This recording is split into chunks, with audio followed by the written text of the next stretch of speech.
קראתיה ענני ומרחביה מן המצר קראתיה ענני ומרחביה עודך כי אני תעני ותהי לי לישועה עודך כי אני תעני ותהי לי ותהי לי לישועה.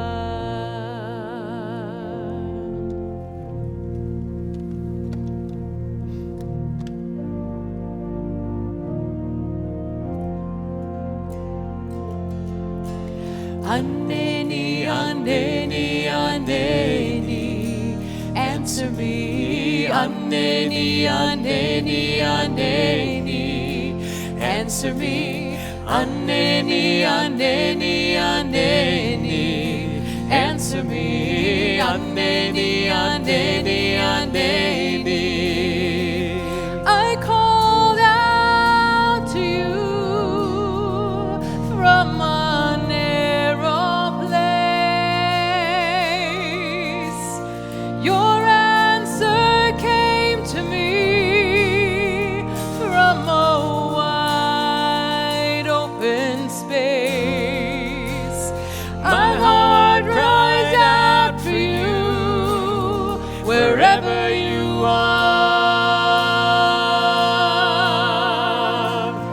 Your hands reach out to me, min hametzar.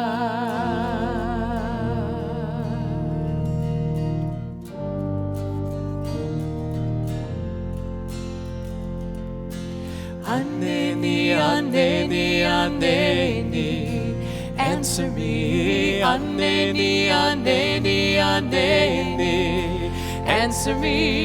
Aneni, aneni, aneni, answer me.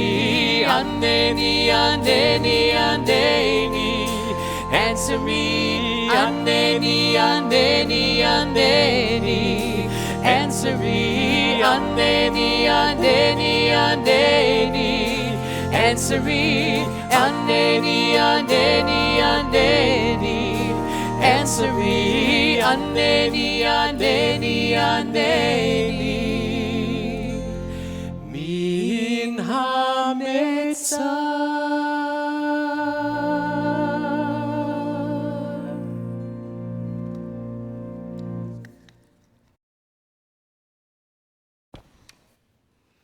Min hametzar, out of the depths I called to you and you answered. This line from our psalm could describe how this congregation felt 20 years ago when a fire engulfed this magnificent sanctuary. Out of the depths, Central called out, and this congregation answered. Our neighbors answered. This city answered. The larger Jewish community answered. This fire is most definitely the pivotal event of our congregation at the turn of the century. And we felt 20 years later it was very important to retell this story. For me, I wasn't here when the fire happened. When I first applied for the job, it was 2005. And I remember that I would often ask people, why do you love Central so much? What do you think was the most common response? We have the most beautiful sanctuary. And I have to admit that at first I thought it was a bit of a superficial answer. Really? A building?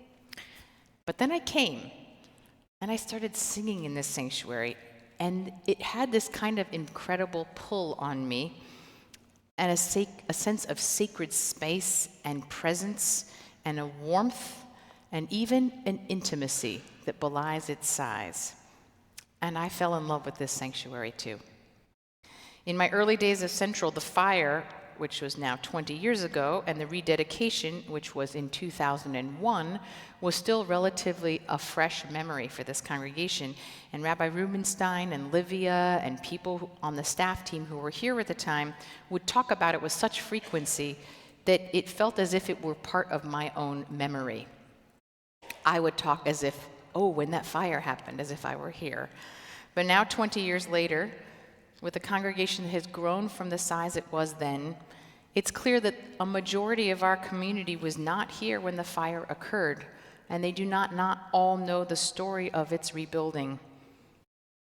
In Judaism, we believe that if we do not tell the stories of our past, then we do not have a future. I felt it was essential that we tell this story anew on this anniversary. I'm so very aware of how the fire and its subsequent rebuilding by our Rabbi Emeritus Peter Rubenstein, with our then Executive Director Livia Thompson, and an incredible, devoted team of lay leaders, laid the foundation with that rebuilding for the growth and development of Central into the congregation that it is today. I remember that Rabbi Rubenstein shared with me that he worried that after the fire that Central would lose members, that people would not want to have high holiday services in an armory or celebrate their B'nai Mitzvah in Beer Chapel. Central had to articulate, who are we without our beautiful sanctuary space? But instead of shrinking, during those 3 years of rebuilding and rediscovery, Central Synagogue began growing, and it hasn't stopped. And I think one of the most important lessons that this community learned in the rebuilding is that as beautiful as our sanctuary is, it is truly the congregation that lives and breathes within it that gives it its soul. And this is why I love this sanctuary so much. It is the exquisite jewel box to house the heart of this extraordinary community.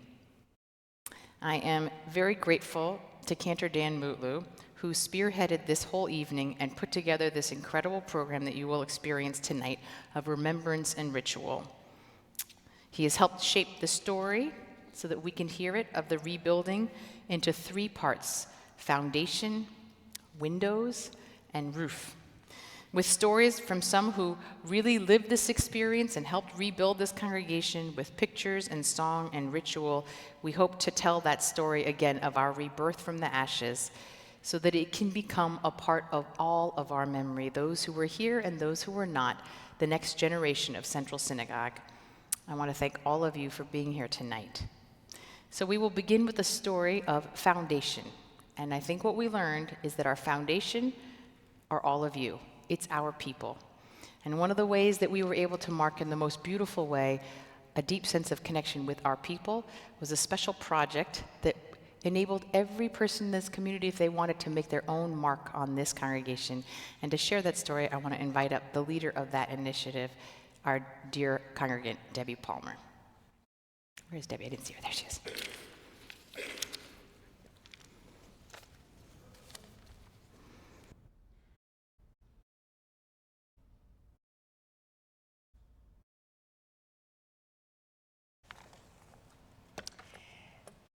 When the phone rings and it's your rabbi calling, there are just a few things that come to mind. What did I do? What did my kids do? Or this is going to cost me. It was none of those, but it was an idea Rabbi Rubenstein wanted to discuss. If any of you have ever had the privilege of working on a project with Rabbi Rubenstein, then you know that working with Peter is a lot like the Jewish version of Waze, or as I like to think of it, Ways with soul. Just like Waze, Peter starts with the destination in mind, or where he wants you to end. In this case, his destination was for the kids in our religious school to have an opportunity to help in the restoration of our beloved sanctuary, not with hammers and nails or even donations. Peter had been inspired by watching the artists paint the stencils during a recent walkthrough of the progress of our restoration. Rabbi Rubenstein's idea was to have our children help paint the stencils on the walls of the sanctuary as well. He wasn't sure how to make it happen, but he knew it was a good idea. Like ways, the route is crowdsourced, or in this case, congregation-sourced. Though the route may change direction along the way, the lesson, as I've come to know with Peter, is in the journey, with the input of many people along the way. As chair of the Religious School Committee, member of Central's Board of Trustees, running my own graphic design firm, not to mention 3 children in the religious school, Rabbi Rubenstein felt that I was just the person to make this idea come to life. I soon realized the task I had agreed to involved much more than I had ever imagined. Working with the director of our religious school, our clergy and teachers, a lesson plan was created. I wanted the kids not to just paint the stencils on the walls, but also learn the history of our congregation and why their participation to help restore the sanctuary should matter to them. Over a period of 4 weeks, the entire religious school was invited, along with their families, to meet with members of the architectural team, walk across the street, and enter the main sanctuary for the first time since the fire. They stepped into what was an active construction site, filled with floor-to-ceiling scaffolding to help paint the stencils on the walls with their own hands. Working closely with Strauss Creative Finishes, I created a custom certificate using one of the stencils that each family would receive upon completing their stencil painting, thanking them for their participation and commemorating the experience. The text on each certificate read, "And let them make me a sanctuary, so I may dwell among them." Exodus 25:8. Each certificate was signed by all the clergy.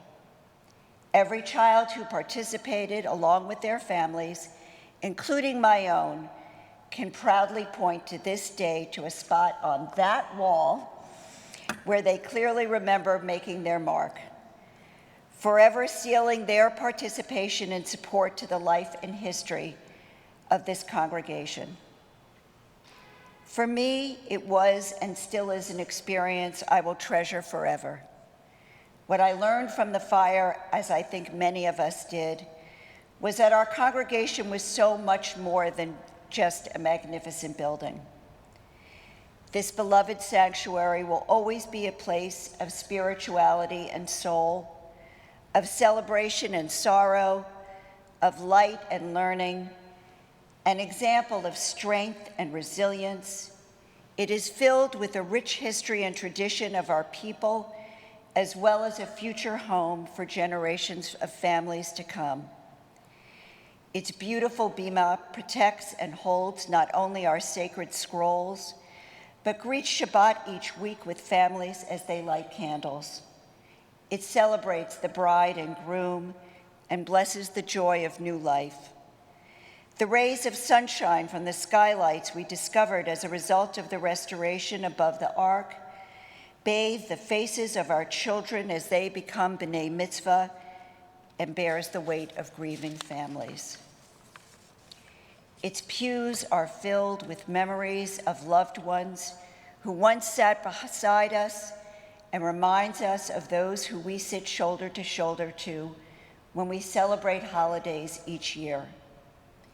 Its music fills our heart and touches our soul and encourages even the most tone-deaf among us to sing out and join in. Its walls hold close our silent prayers for healing and stirring words of countless sermons that inspire us. It sways with the joy of the Shehechianu.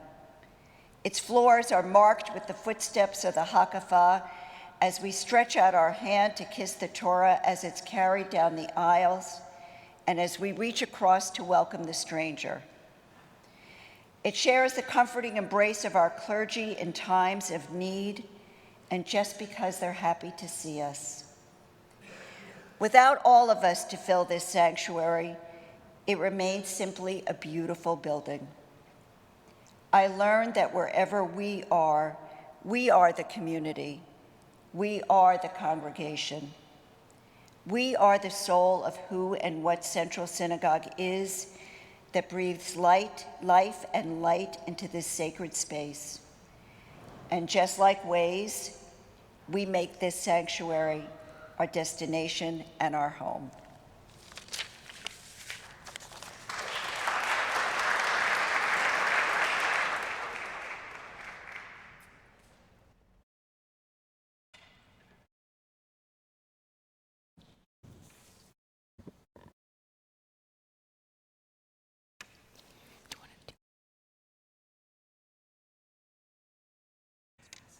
This song that we're going to sing, and you'll have the words on the screen here, was written specifically for Central Synagogue by Noah Aronson, a singer-songwriter whose tunes we enjoy weekly. And through his special Chai project, he asked us if there was a text or a writing that specifically spoke to what Central Synagogue is all about and what we're all about here.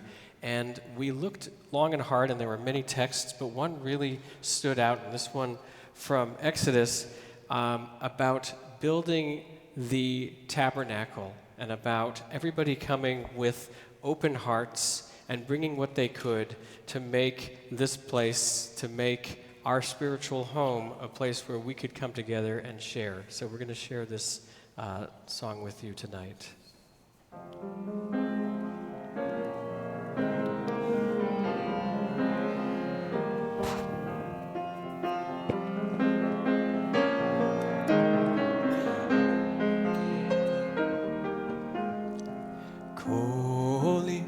בכל אישה אשר נדב ליבה מותם כל איש בכל אישה אשר נדב ליבה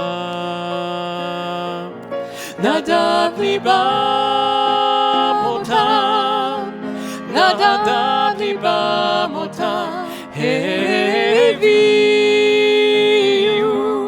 את תרומת אדוני יה לה לה לה לה לה לה לה לה יה לה לה לה לה לה לה יה לה לה לה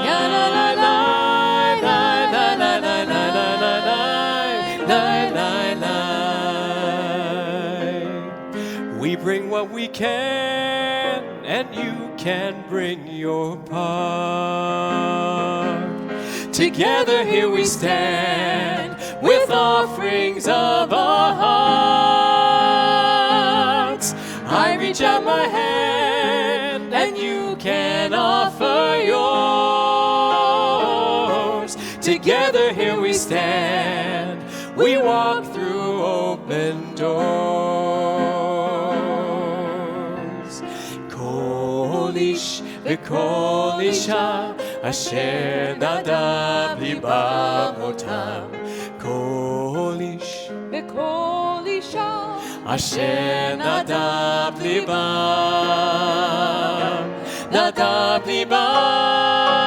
מותם נדב ליבה מותם הביאו את תרומת אדוני יה לה לה לה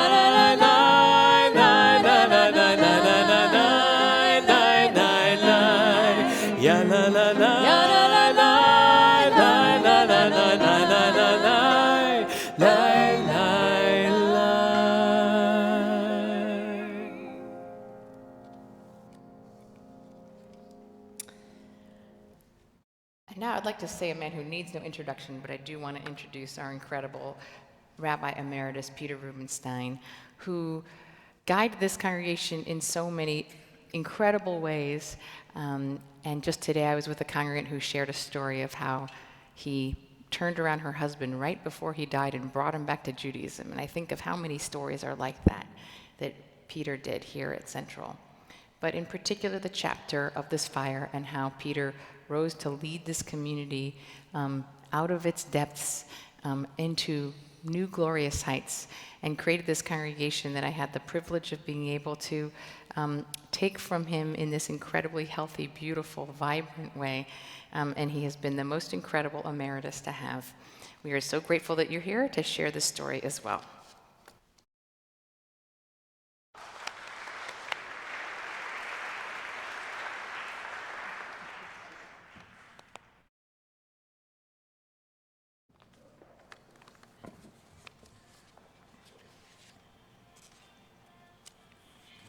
There are several things I feel that I ought to admit. Number one, I had never seen those videos, and watching them was actually rather wrenching.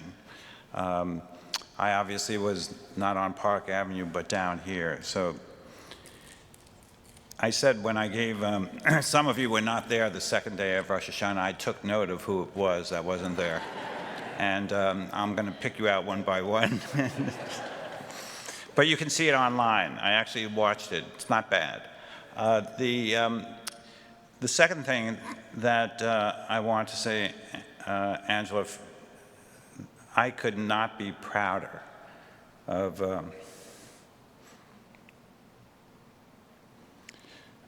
any successor as I am of you. So.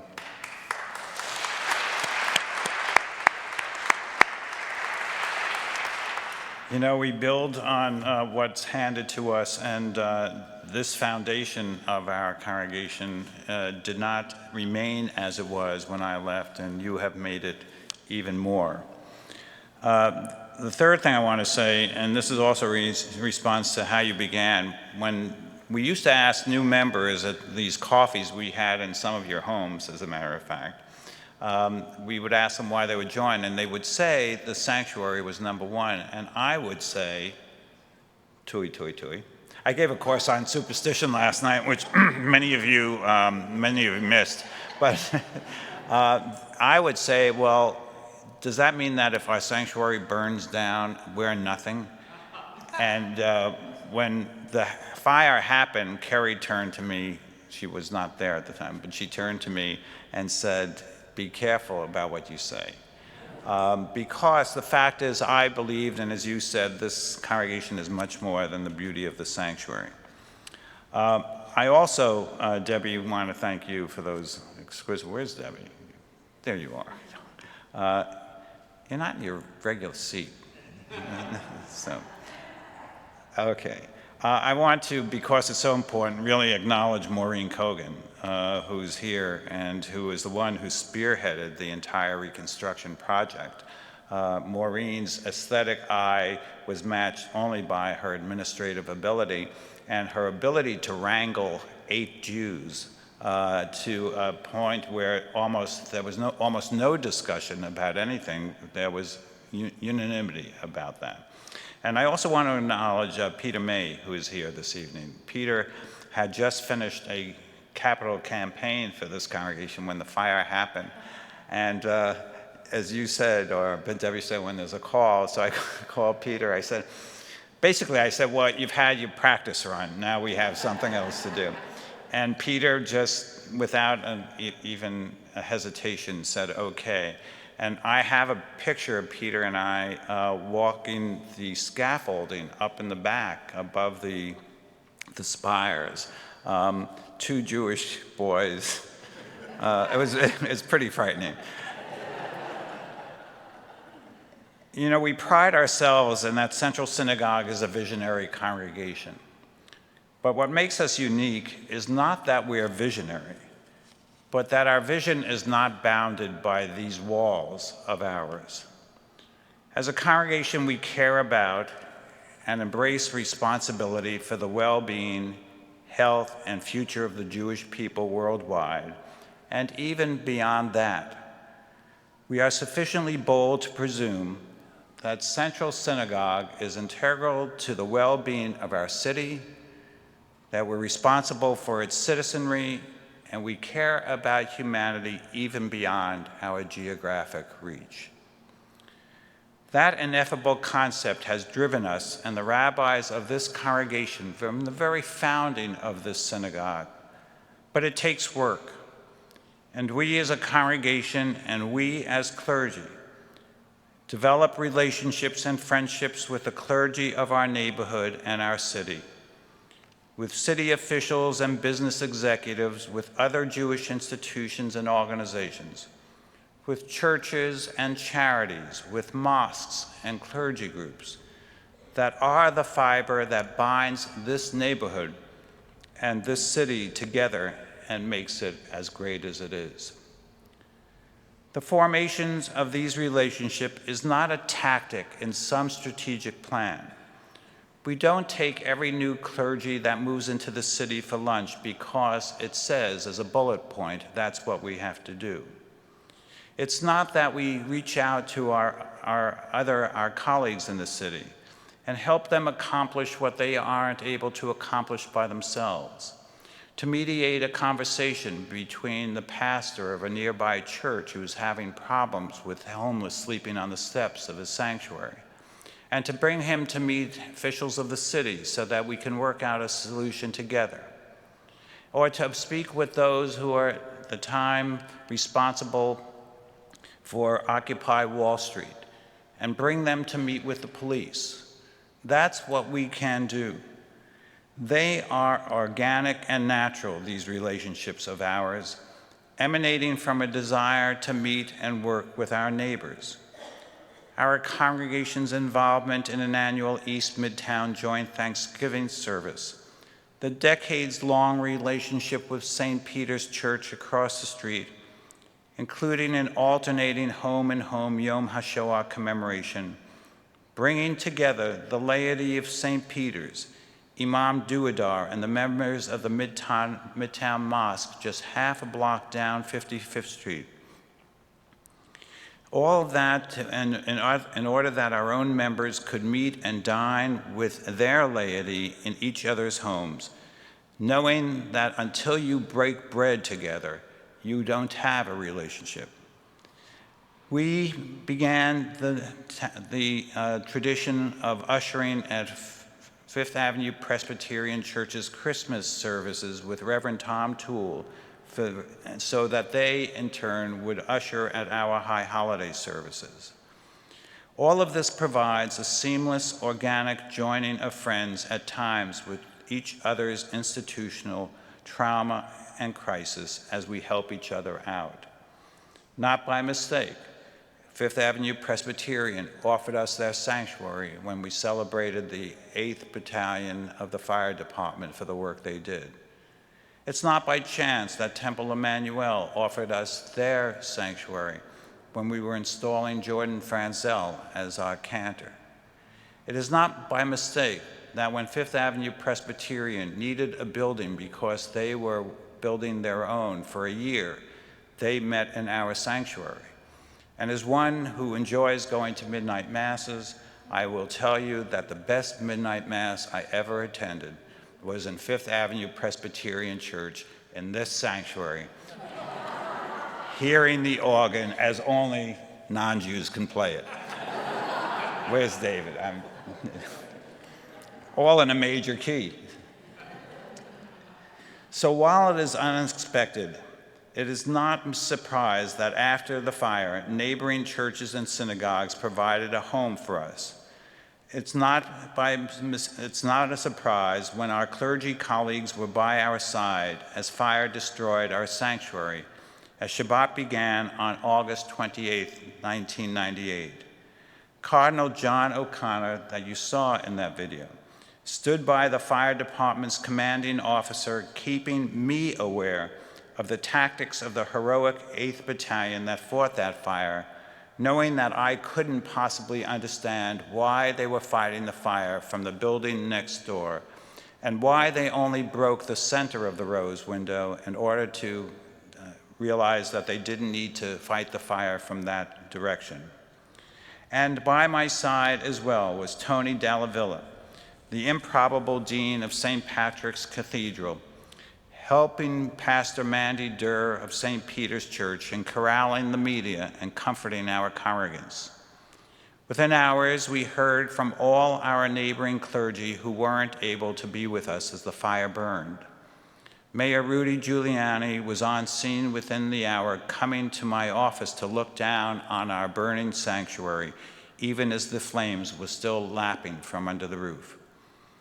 Our member Mark Green came, who as New York City public advocate was considered an opponent of the mayor. And Cardinal Egan, who followed Cardinal O'Connor as Archbishop of New York City, just happened to be visiting New York when he stood on 55th Street, witnessing the devastation of our synagogue from across the street, and then, of course, was present at the rededication.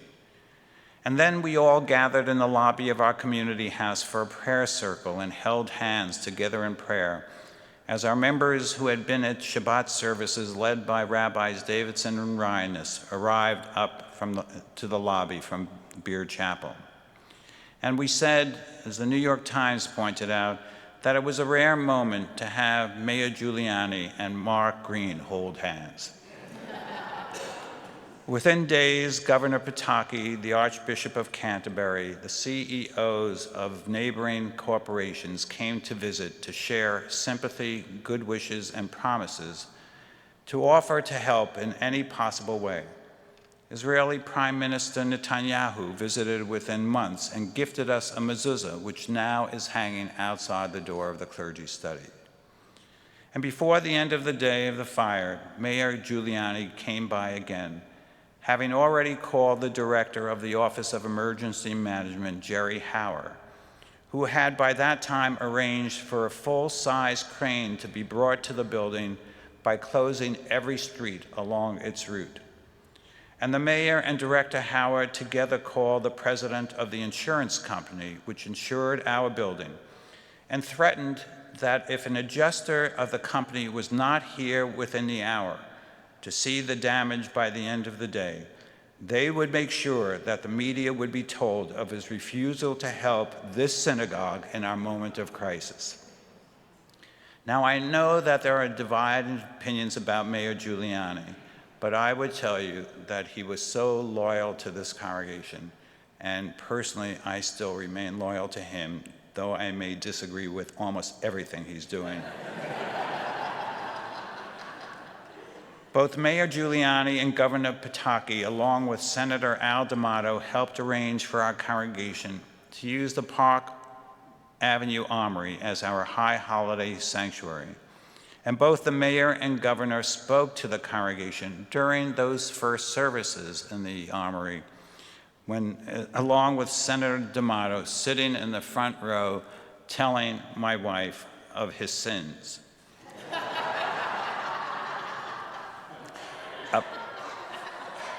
As I watched that conversation unfold, I realized that he needed the entire service to do that.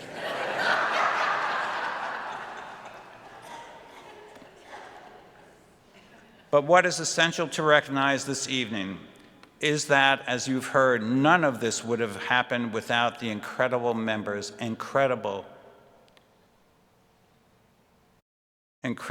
members of this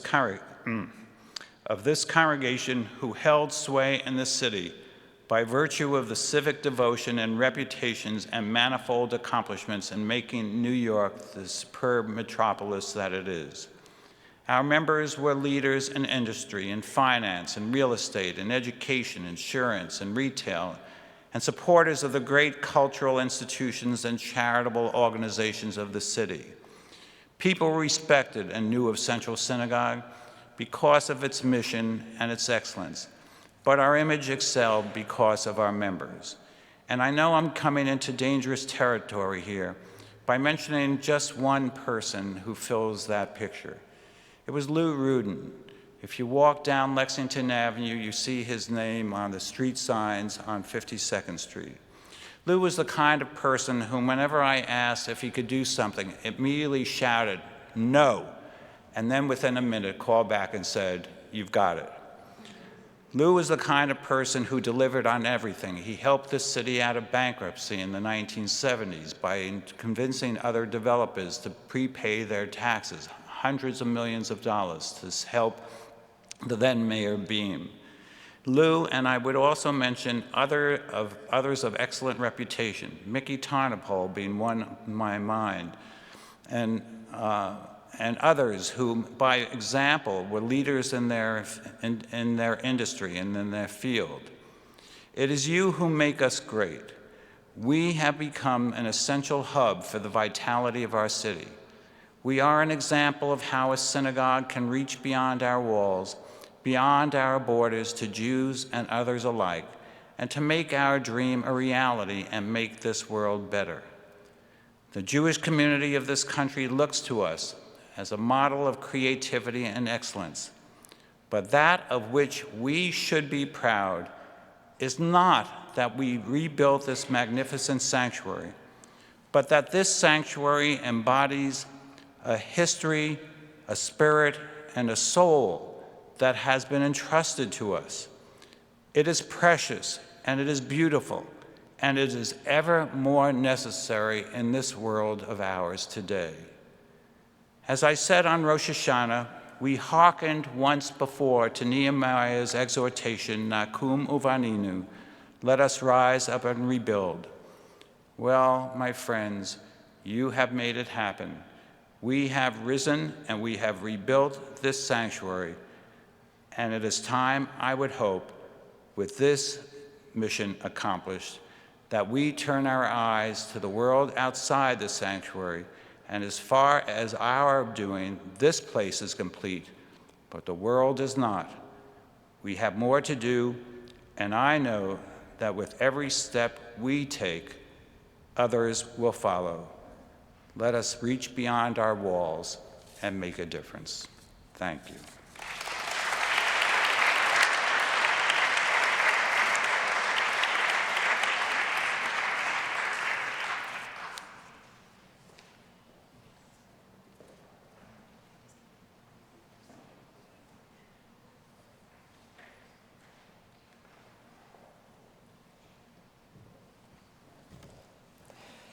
There's so many hands and hearts that helped rebuild this place and rebuild this community.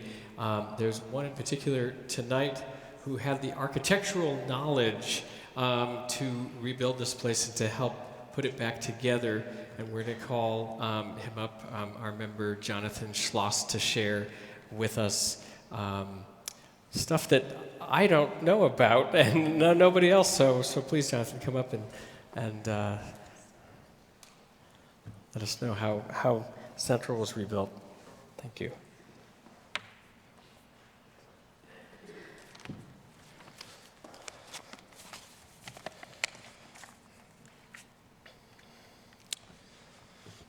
So I was the project manager for our firm, Hardy Holtzman Pfeiffer, who was the architect for the restoration after the fire in 1998.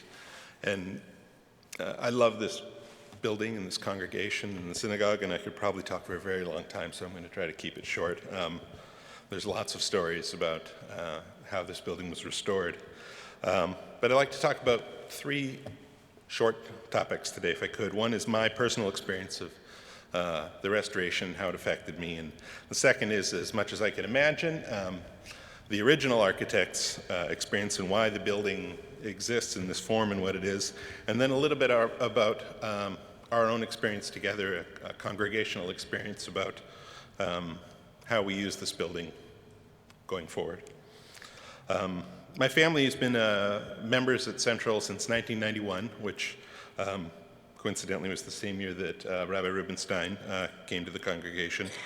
And I remember sitting in this sanctuary many times, analyzing the building, its potential, its history. It's one of the curses of being an architect that you can't help but look at everything around you and try to figure out how you could fix it or what you could do or why it was done.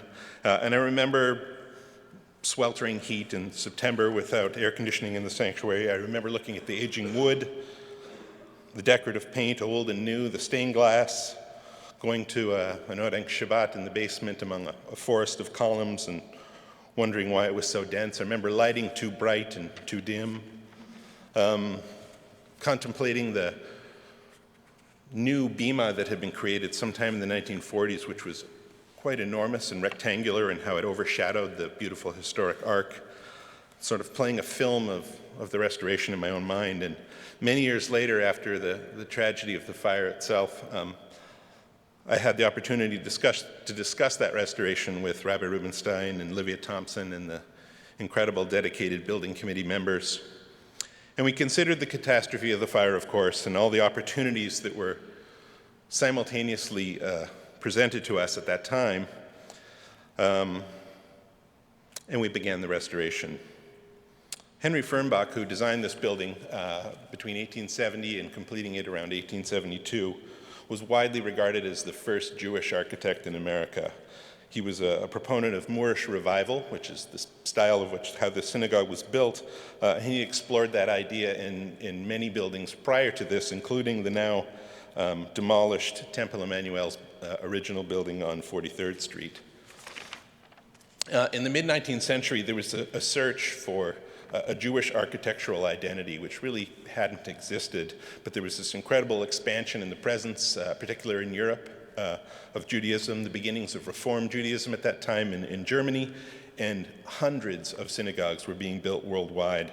And in pursuing what they desired in an architectural identity, they looked at classicism, which was deemed too closely associated with governmental and civic structures, Gothic and Romanesque, too evocative of church architecture, and in conjunction with then fascination of all things East, Moorish revival was adopted by the Jews of Central Europe in particular because the style was seen to have a close association with the golden age of Jewry in medieval Spain.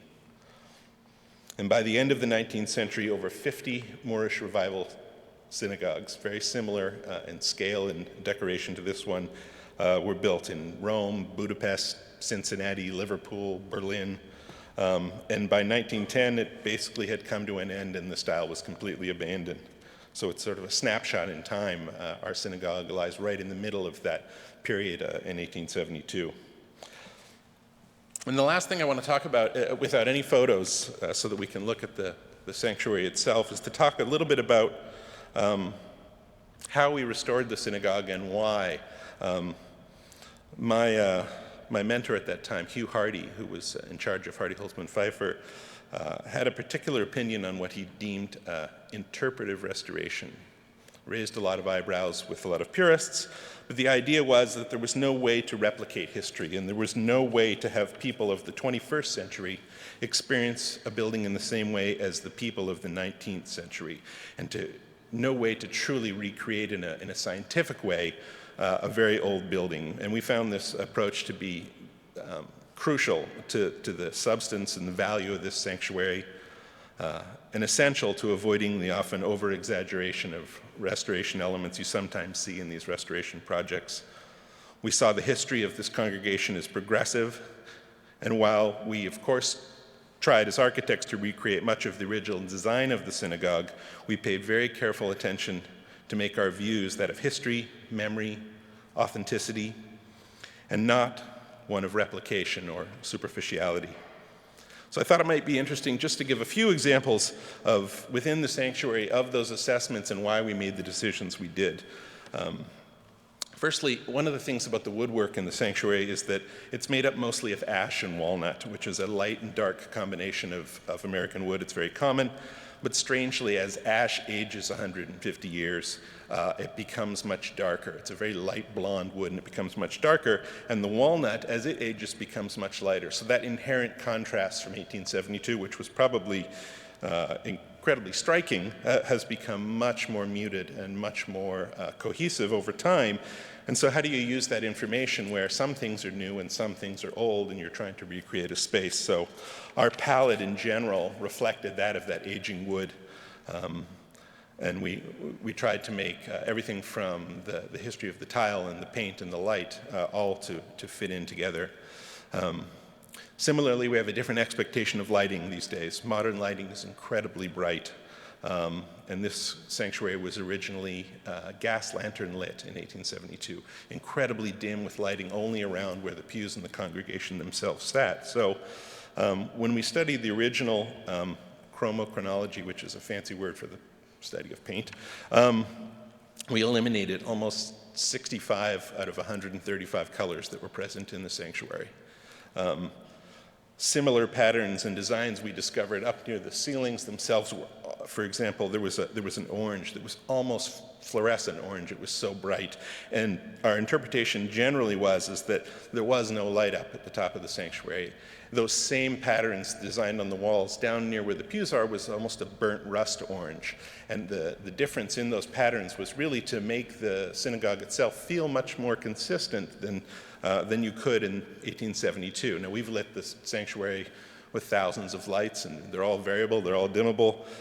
So we determined that we would only use that one subtle color of the orange, which is what we imagine the intent of this sanctuary would be. In representing the ongoing history of the congregation, we felt that retaining some visual presence, no matter what we did to this building, some visual presence of the original finishes and some evidence of the fire itself was important. These are poignant examples that enrich our overall experience, tell a story of the passage of time rather than a snapshot of 1872 where we started our restoration. So on the right side of the balcony, the fascia, the front of the balcony face, if you start here at the bema and you head toward Lexington Avenue, the fascia of this balcony is almost all entirely original, and it goes from a reasonably medium-colored brown, and it gets blacker and blacker as it comes back to the second to the last bay. It's almost black. Many areas of the sanctuary were completely replaced. Almost everything was refinished, but the fire scarred this area, but it left it structurally sound and intact. And we made the decision to leave that portion of it, even though it gets darker and even though it's not perfect, as a reminder to that history. This is, by the way, not the first fire Central Synagogue has had. There was a fire in 1886, and the paint scheme that you see now, which is far more detailed and robust than the paint scheme that existed just prior to the fire. So in 1949, post-World War II, Central Synagogue was renovated, and they tried to simplify it and bring it into contemporary times. And while it still had more stencils on the walls, they were much simpler. And this paint scheme that you see is post-1886 fire. We think it's pretty much what was here in 1872, because there are some original aspects of the paint, but this scheme was based on that.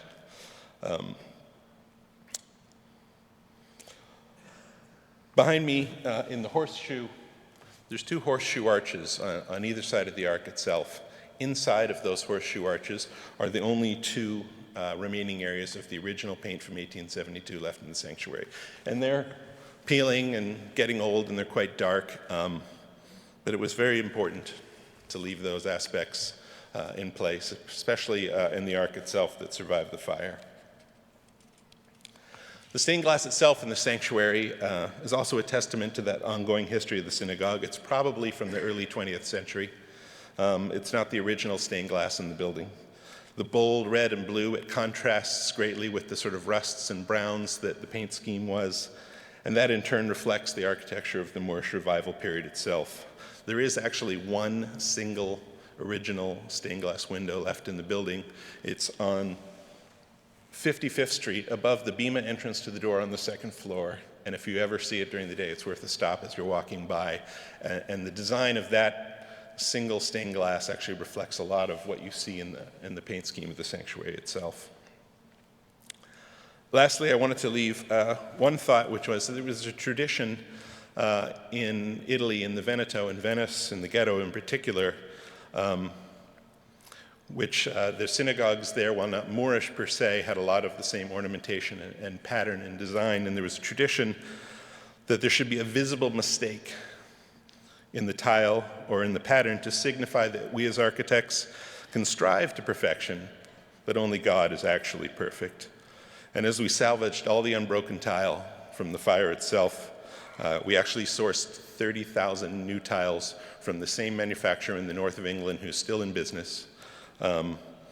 We, perhaps unintentionally, perhaps intentionally, we adopted this tradition, and there is a small error in the tile somewhere in the floor pattern of the sanctuary to represent that fact, although 20 years later, truthfully, I can't remember where exactly it occurred, but it does exist somewhere. So, thank you.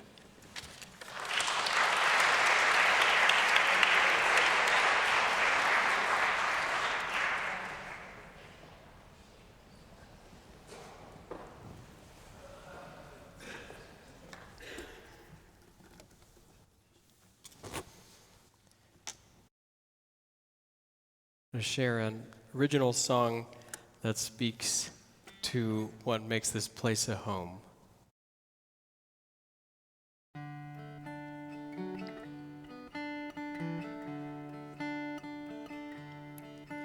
When a place gives you a feeling you can't say, and your heart feels down and out when you're away,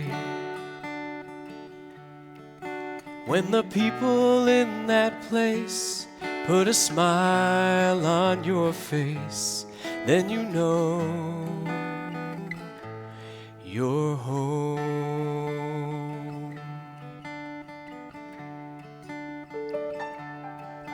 When a smile is like a blessing and a prayer, and a prayer is said for all who enter there, and no matter where you've been, someone's there to let you in, then you know you're home. When you're home, your heart will know it, and the worries of your soul will fade away. When you're home, your heart will show it, and you'll take a little time, and you'll sing a little more before you go.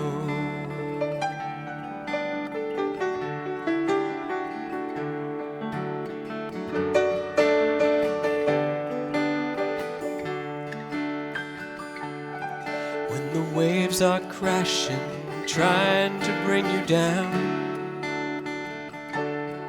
and the sands are shifting so fast you can't stand,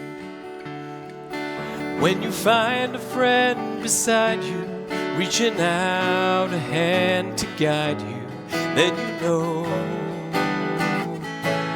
you're home. When you're home, your heart will know it, and the worries of your soul will fade away. When you're home, your heart will show it, and you'll take a little time, and you'll sing a little more, because you're home.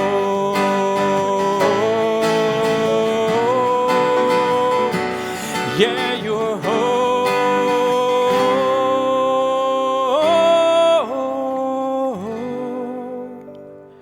Welcome home.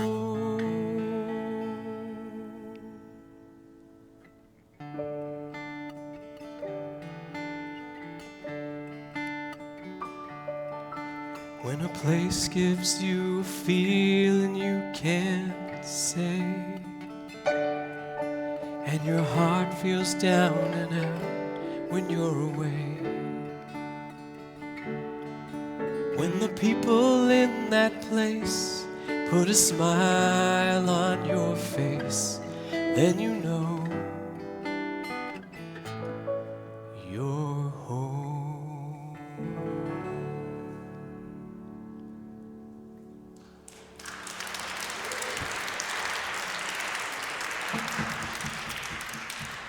We have a couple more folks that we want to hear from, hear their stories, how, again, this place was rebuilt. So I'd love to call up one of the members of the Restoration Committee, Bruce Schlechter, to share his story.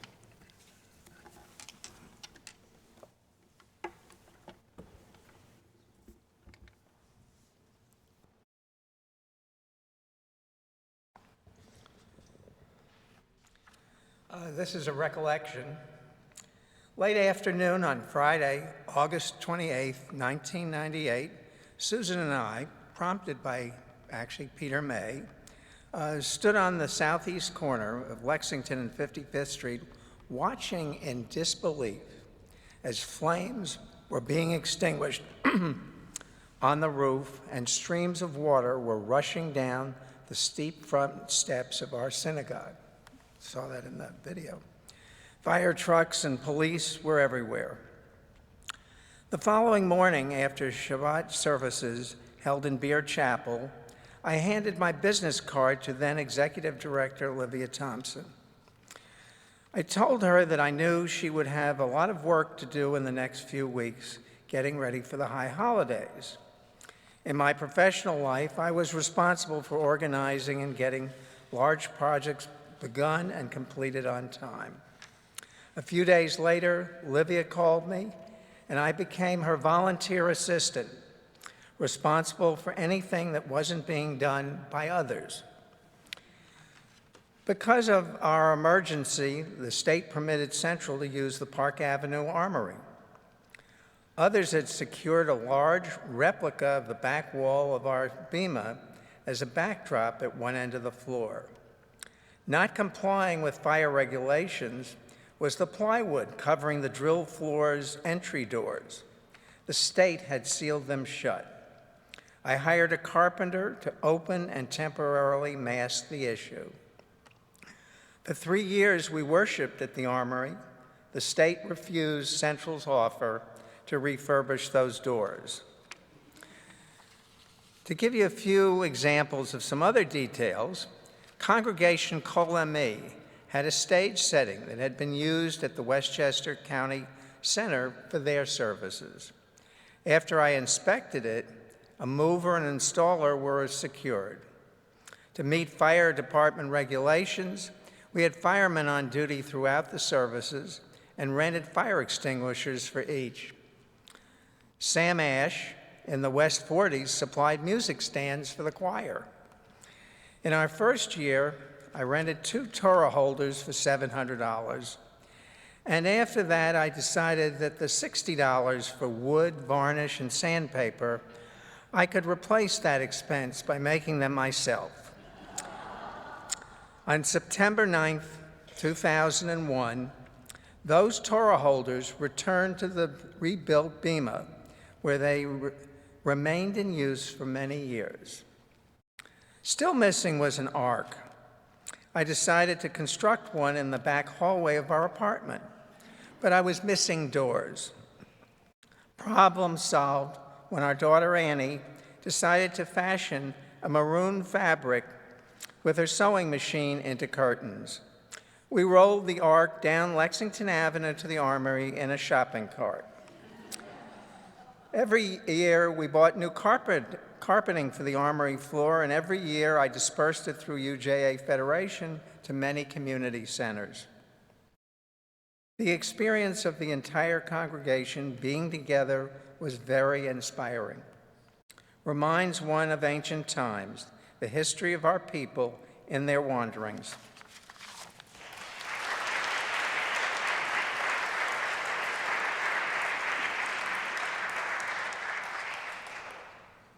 And we've already heard of the courage and tenacity of the chair of the Restoration Committee, Maureen Cogan. So we'd love to hear from her tonight some words.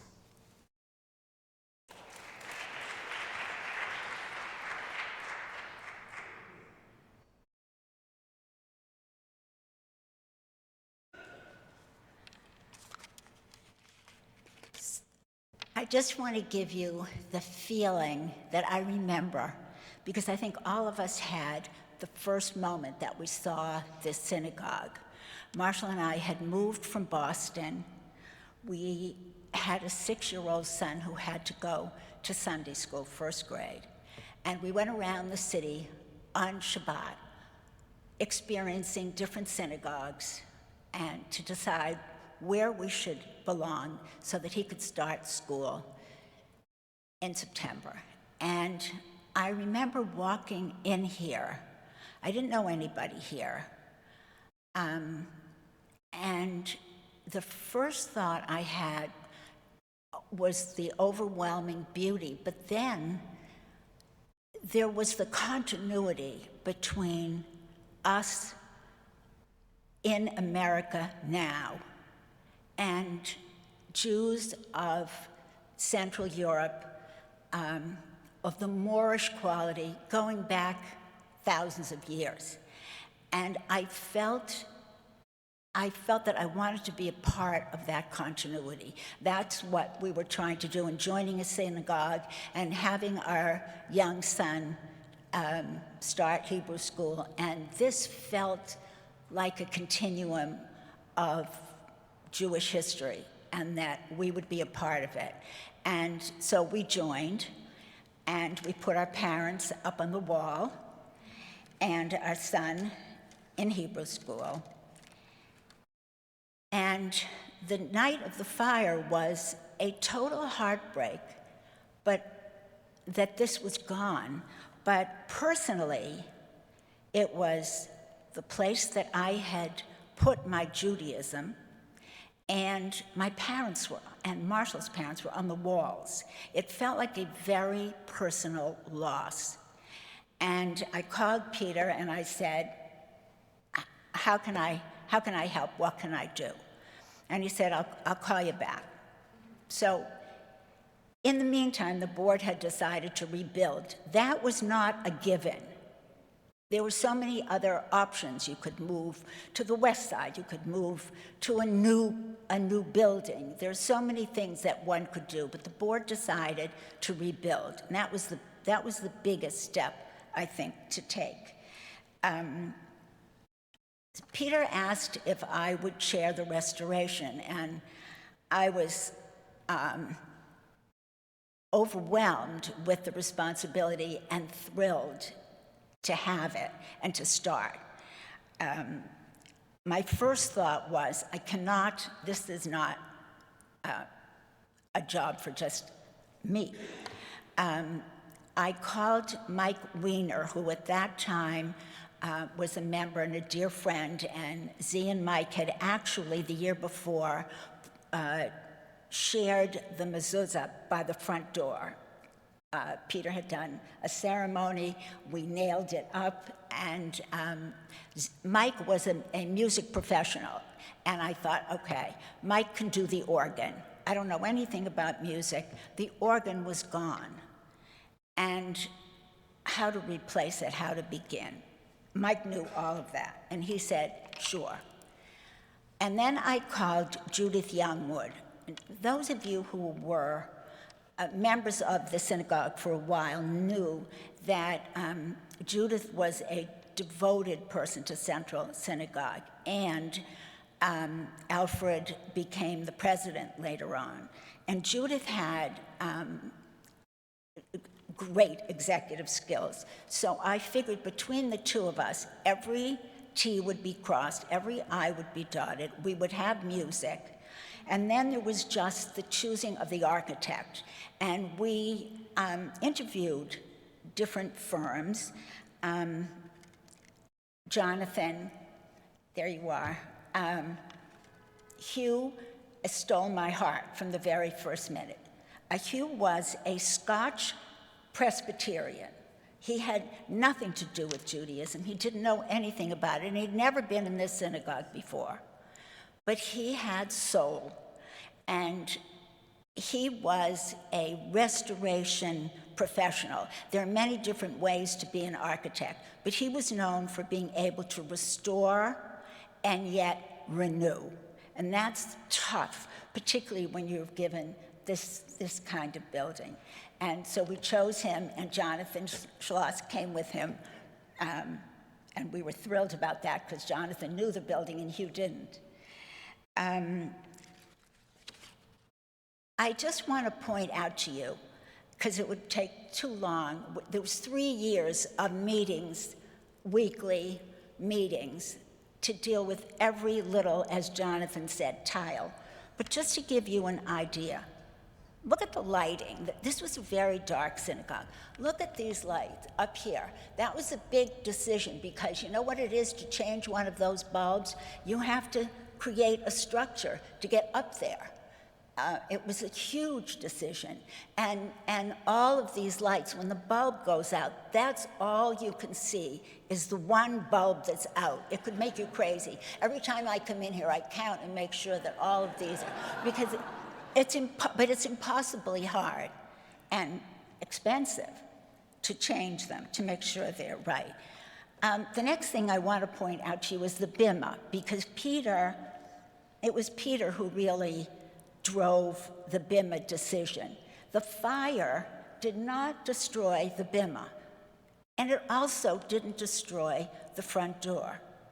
So our mezuzah was there, and this bimah was there.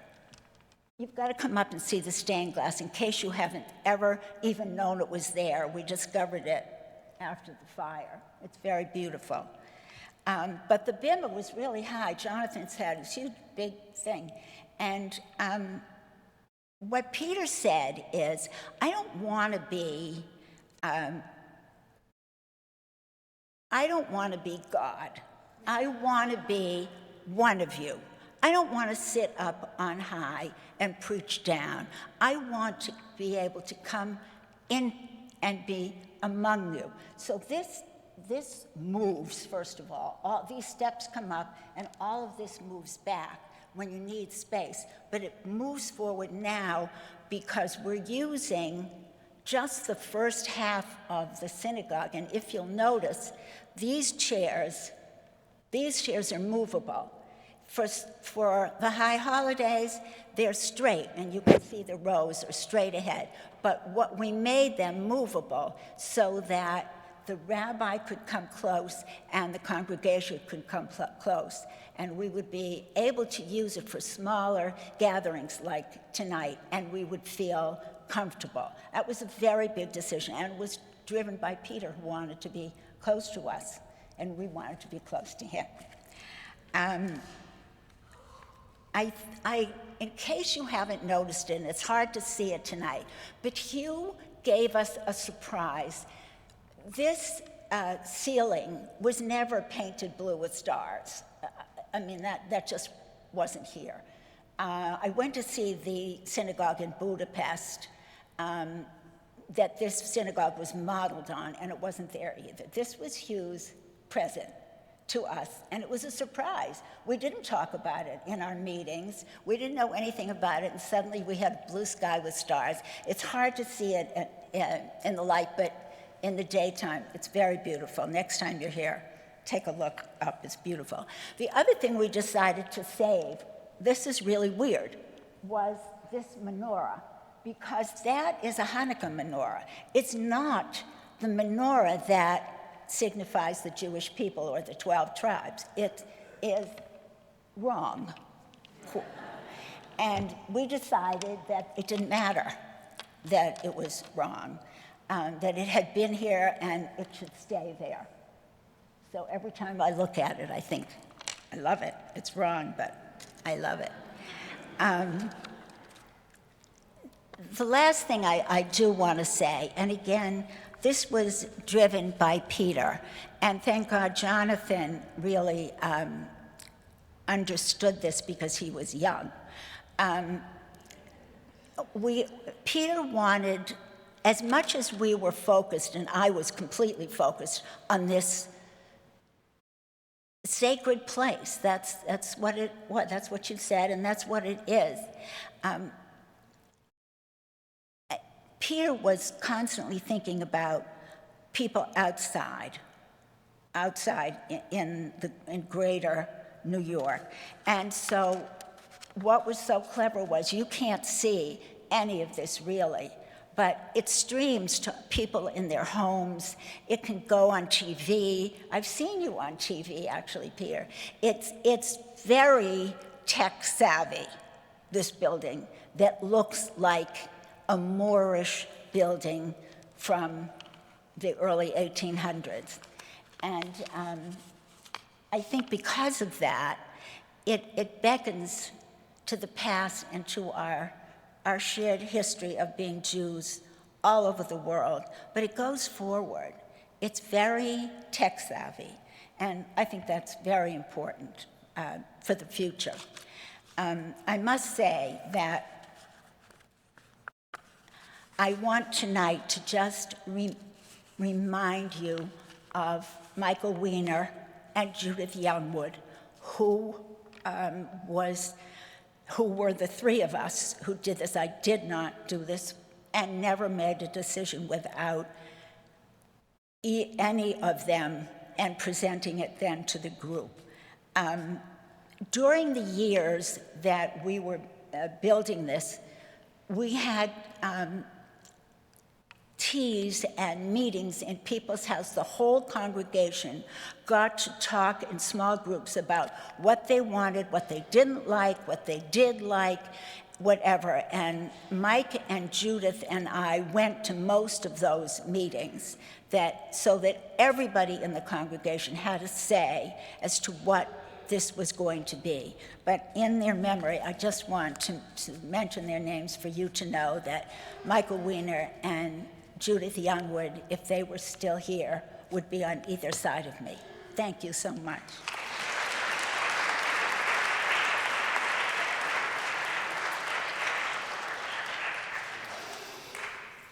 So thank you for being with us, and I think we are reminded of the incredible gifts that people gave to build this place, the vision of our rabbi and this community to build this home, and what a privilege it is for us to be here and to make this and call this our home and our sanctuary. So we're going to end the way you know this and when you come on a Friday, but I want to actually begin by asking our Rabbi Emeritus and Carrie to rise, please, so we can acknowledge them and what they have done. And I want you to remain standing.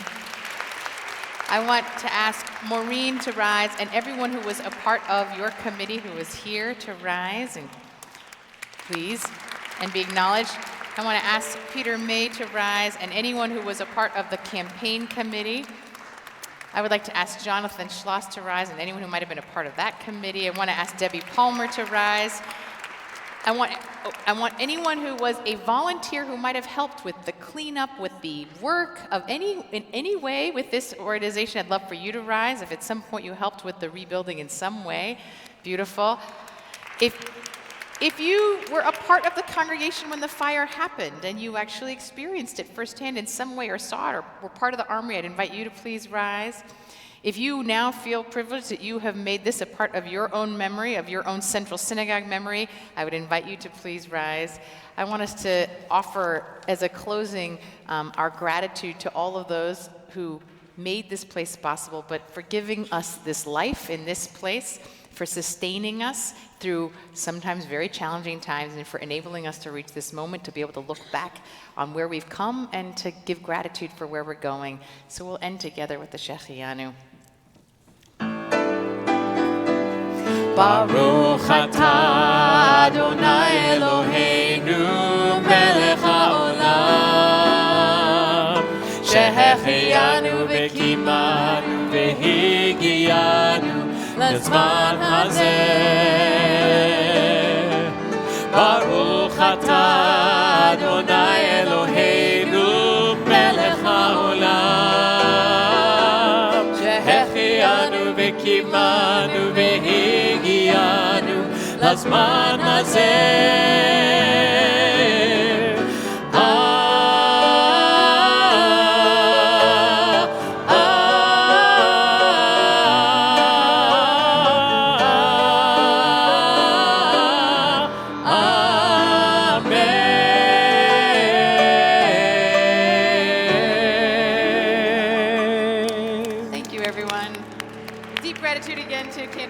For putting this beautiful evening together.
Actually, I think this is off.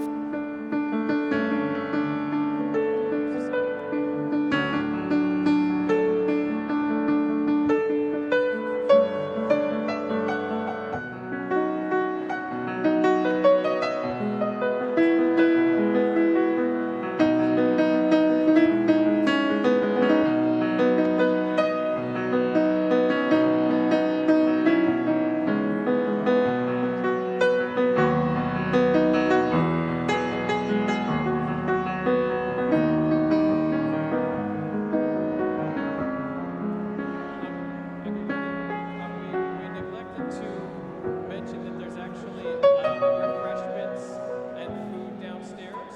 So feel free to go downstairs and have some refreshments. We wouldn't want you to miss that.